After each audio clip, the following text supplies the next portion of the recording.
Okay, so in this document, I want to introduce you to a typical request document. Now, there's three things that are true about all request documents. Firstly, every company has their own, so they look different in layout, content, and style. Secondly, each company reuses the same template, so it'll always have the same layout, key content, and style for that company. And thirdly, every request document, no matter what company, whether it's government or private, whether it's in one country or from another country, every request document contains the same key information. Now, the key information that should be available in each document answers the following basic questions. What do they want? When and where do they want it? What are the conditions of contracting with this company? What is the closing date and time of this request? And what are the rules or conditions around responding? Every request document will answer those questions.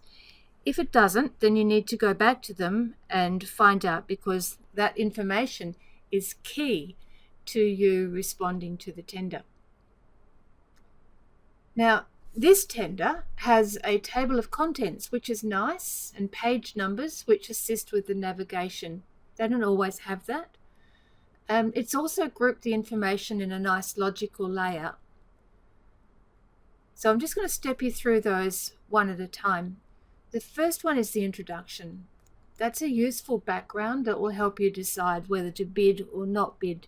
It also places the procurement into context with other activities within the company that are relevant to this contract. The conditions of tendering specify the rules that you must follow. I can't emphasize that enough. The conditions of tendering is a very, very important part of the document, because failure to follow these rules will jeopardize your chances of winning.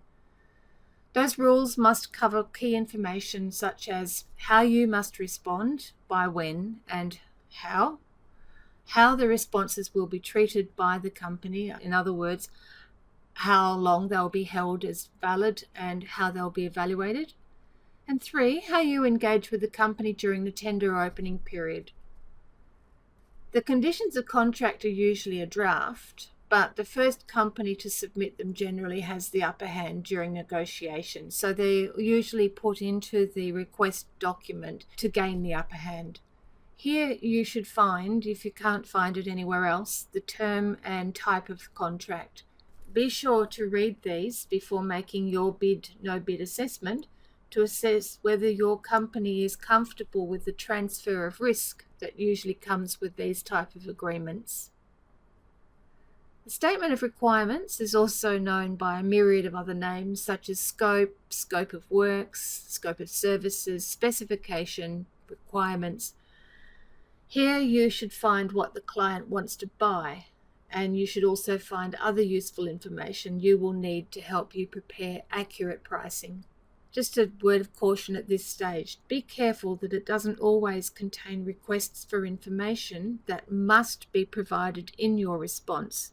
If you overlook these questions, then you may be rendered as non-compliant and your bid set aside from further consideration. Now, some request documents contain response schedules. This is because the buyer is tired of not receiving the information he or she needs to make a sound and fair assessment on each bidder's value proposition. Therefore, there's usually a statement of what information is required. In this case, it's pretty detailed and prescriptive. This is becoming more common. I'll talk about these later on. Now, when you decide to bid, you have the following tasks. First of all, you need to decide a bid strategy and who to partner with. You need to plan the development of the bid response. You need to seek clarifications. You need to compile the document for submission, and you need to submit on time. I'll address each of those in later videos.